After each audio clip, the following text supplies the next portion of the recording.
As ideias de um homem que morreu pobre em Londres continuam dividindo o mundo, influenciando revoluções, regimes e até as empresas de tecnologia que dominam o século XXI. De Marx a Musk, do Manifesto Comunista ao Vale do Silício. A luta de classes mudou de forma, mas nunca desapareceu. No século XIX, enquanto as fábricas rugiam e as cidades se cobriam de fumaça, um homem começou a enxergar o que ninguém queria ver. Ele acreditava que, por trás de cada máquina, de cada moeda e de cada império, havia uma força oculta movendo o mundo, e essa força era o conflito. Mas quem foi esse homem que desafiou reis, religiões e impérios em nome da igualdade? E por que suas ideias, escritas há mais de 150 anos, ainda provocam medo em uns e esperança em outros? De um estudante rebelde na Prússia a um exilado em Londres, sua jornada misturou filosofia, pobreza e revolução. E o que ele deixou para trás? Não foi apenas um livro. Foi uma teoria capaz de dividir o planeta entre dois sistemas, o comunismo e o capitalismo. Mas será que o mundo que tentou aplicar suas ideias realmente entendeu o que ele queria dizer? O comunismo fracassou, ou apenas se desviou do caminho? E no fim das contas, será que o capitalismo venceu ou apenas mudou de máscara? Antes de responder a essas perguntas, precisamos voltar no tempo. Ao início de tudo, quando um jovem chamado Karl Marx começou a questionar o próprio alicerce da sociedade.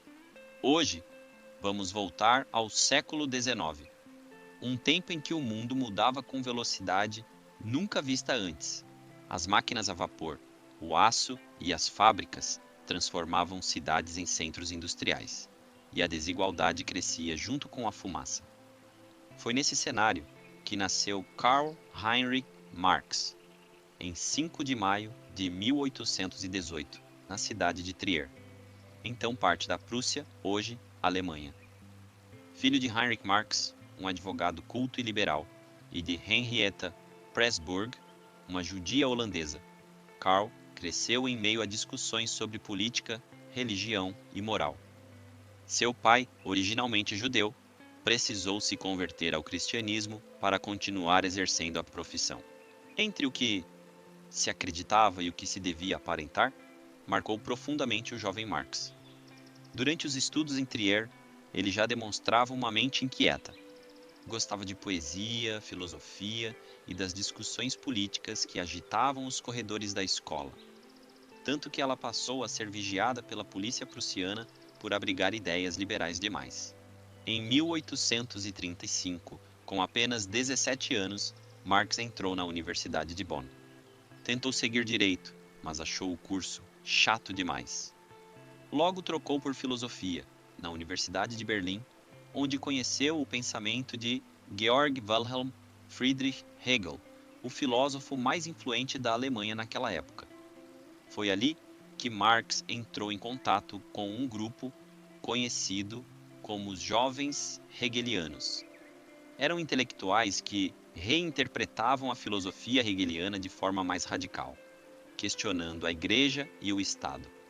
Entre eles estava Bruno Bauer, que dizia que os evangelhos eram apenas criações humanas, não revelações divinas. Marx mergulhou nesse ambiente efervescente e, como escreveu em carta ao pai, chegou a ficar doente de tanto desgosto por ter de fazer de Hegel um ídolo. Essa crise o levou a buscar outro caminho. Quando conheceu a obra de Ludwig Feuerbach, especialmente a Essência do Cristianismo, publicada em 1841, Marx encontrou a virada de chave. Feuerbach dizia que Deus era uma criação do homem, e não o contrário. A partir dali, Marx começou a inverter a lógica dominante da filosofia, colocando o mundo material acima das ideias. Em 1841, ele se doutorou em filosofia com uma tese sobre Demócrito e Epicuro, dois pensadores gregos. Na introdução, Marx escreveu uma frase que resumiria toda sua postura diante do mundo. Abre aspas. Em verdade, todos os deuses eu odeio. Prometeu é o mais nobre dos santos e mártires no calendário da filosofia. Fecha aspas. Logo depois, Marx iniciou sua carreira como jornalista no jornal Rheinische Zeitung, em Colônia. Ali, começou a escrever sobre pobreza, usura e propriedade. O jovem filósofo idealista começou a dar lugar ao crítico social. Em pouco tempo, suas matérias irritaram tanto o governo prussiano que o jornal foi fechado e Marx expulso do país. Foi então que ele conheceu Jenny von Westphalen, uma mulher culta e de origem nobre, com quem se casaria em 1843. Juntos, viveriam uma vida marcada por fugas, exílios e privações. Marx seria expulso sucessivamente da Alemanha, da França e da Bélgica. E foi em uma dessas fugas, em Paris, que ele conheceria aquele que mudaria tudo: Friedrich Engels. Engels era o filho de um rico industrial, mas compartilhava das críticas ao capitalismo. Ao ver Marx vivendo em dificuldades, passou a sustentá-lo financeiramente para que ele pudesse se dedicar integralmente à escrita. Nascia ali uma das parcerias intelectuais mais influentes da história. Juntos, escreveram o Manifesto do Partido Comunista, publicado em 1848. Uma obra que começava com uma das frases mais conhecidas do mundo, abre aspas, um espectro ronda a Europa, o espectro do comunismo, fecha aspas, e terminava com um chamado à ação. Abre aspas, proletários de todos os países, uni-vos, fecha aspas. Mas quem era, afinal, esse homem que queria mudar o mundo?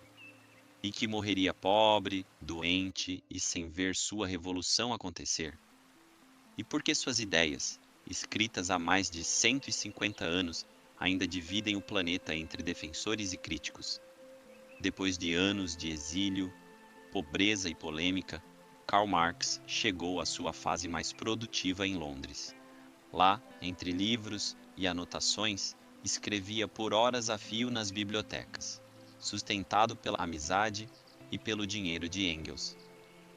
Deste isolamento nasceu O Capital, publicado em 1867. Sua obra-prima, e um dos textos mais densos e influentes da história moderna. Em essência, Marx acreditava que a história da humanidade é a história da luta de classes. Ele via um padrão. Na Roma antiga, patrícios e plebeus. Na Idade Média, senhores feudais e servos. E, na era industrial, burgueses e proletários. O burguês era o dono dos meios de produção, as fábricas, as terras, o capital. Já o proletário, o operário, vendia sua força de trabalho em troca de um salário. Mas esse salário, dizia Marx, nunca equivalia ao valor real produzido. A diferença entre o que o trabalhador produz e o que recebe é o que ele chamou de mais-valia, o lucro que mantém a burguesia no poder. Abre aspas. As classes sociais são antagônicas, mas também dependentes uma da outra. Fecha aspas. Essa relação desigual seria o motor da história, o conflito constante que empurra a sociedade a mudar. Quando a exploração atingisse o limite, o proletariado, oprimido, alienado e exausto, se rebelaria. Daí surgiria um novo sistema, o comunismo. Um mundo onde os meios de produção seriam coletivos e o trabalho deixaria de ser exploração. Mas Marx sabia que isso não aconteceria da noite para o dia. Em sua visão, a revolução era inevitável, mas precisaria passar por etapas. Primeiro, a ditadura do proletariado, um governo de transição onde o povo tomaria o controle. Depois, a sociedade comunista, sem classes, sem Estado e sem propriedade privada. Na teoria, era uma promessa de igualdade. Na prática, foi outra história. A primeira tentativa real de colocar essas ideias em prática aconteceu décadas após sua morte, em 1917, com a Revolução Russa.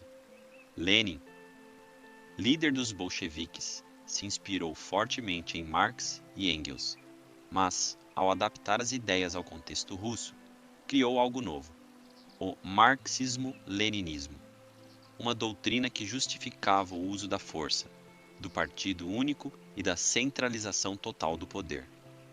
A promessa de libertação se transformou em repressão. O Estado, que Marx previa desaparecer, tornou-se absoluto. Milhões morreram sob o regime de Stalin, e o sonho comunista começou a se confundir com o pesadelo totalitário. Mesmo assim, o marxismo continuou se espalhando. Na China, Mao Tse-tung reinterpretou as ideias de Marx, adaptando-as a uma nação agrária. Lá, a luta não era entre burgueses e operários de fábrica, mas entre camponeses e elites locais. O resultado foi a Revolução Chinesa de 1949. Ela levou o comunismo ao poder, mas também causou fome e perseguições em massa durante o chamado Grande Salto Adiante. Na Cuba de Fidel Castro, o marxismo ganhou o tom caribenho, uma mistura de resistência anti-imperialista e socialismo de Estado. Já na Coreia do Norte, ele se transformou em uma ideologia quase mística, centrada na figura de um líder absoluto. Em todos esses casos, algo em comum. O comunismo real se afastou da visão teórica de Marx. Em vez da extinção do Estado, houve seu fortalecimento. Em vez da igualdade, surgiram novas elites políticas.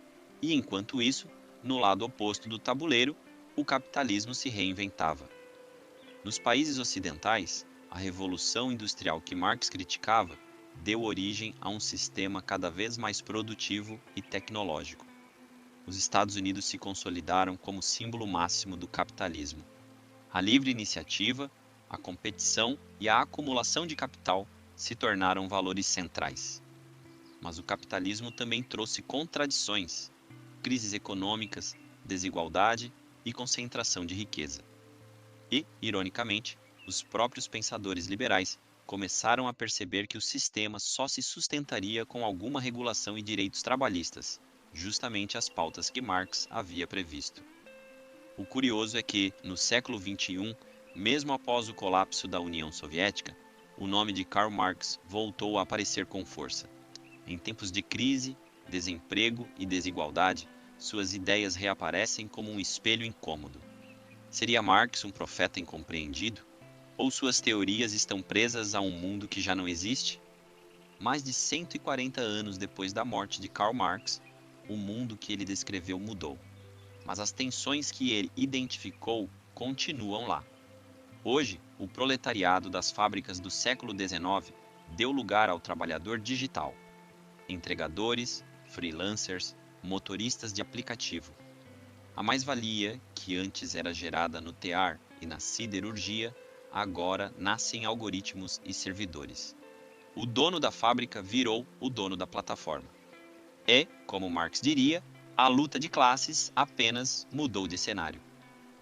Na China, o país que um dia se inspirou no Manifesto Comunista, o paradoxo é visível. Um Estado controlado por um partido comunista comanda a segunda maior economia capitalista do planeta.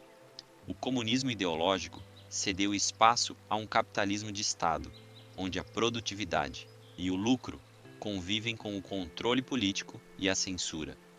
Enquanto isso, países como Cuba e Coreia do Norte mantêm regimes que ainda se dizem marxistas, mas que se distanciaram profundamente da teoria original.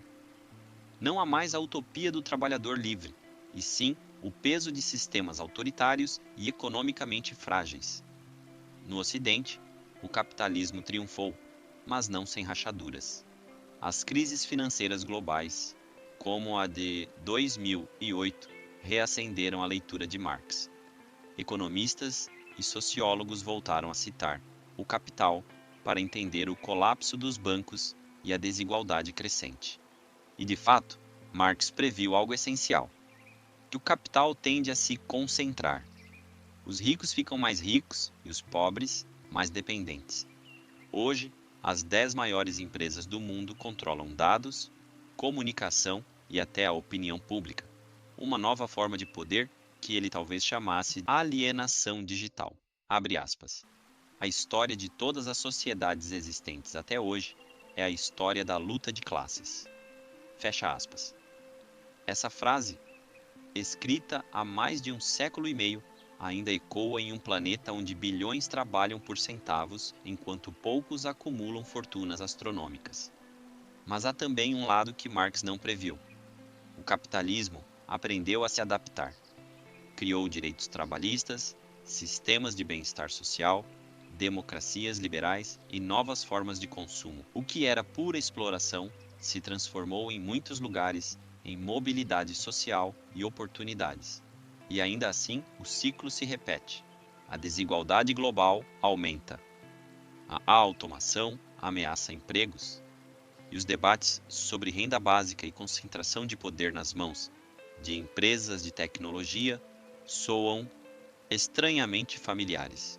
O que Marx chamava de fetichismo da mercadoria, a tendência de dar valor quase religioso aos bens de consumo, agora se manifesta nas telas, nos likes, nas marcas que definem identidades. Vivemos dentro daquilo que ele chamaria de a ideologia do capital em sua forma mais avançada. Então talvez a questão não seja se Marx estava certo ou errado, mas por que ainda precisamos dele para entender o mundo? Karl Marx morreu em 1883, pobre e doente, enterrado no cemitério de Highgate, em Londres. No túmulo, uma frase em pedra resume o que foi sua vida e seu legado. Abre aspas. Os filósofos têm apenas interpretado o mundo de diferentes maneiras. O que importa é transformá-lo. Fecha aspas. E essa talvez seja a sua maior provocação. Não basta entender a sociedade. É preciso agir para mudá-la. O que você acha? O comunismo fracassou ou apenas foi mal interpretado? E será que o capitalismo, mesmo vitorioso, ainda é sustentável? A resposta, como diria o próprio Marx, está na próxima revolução.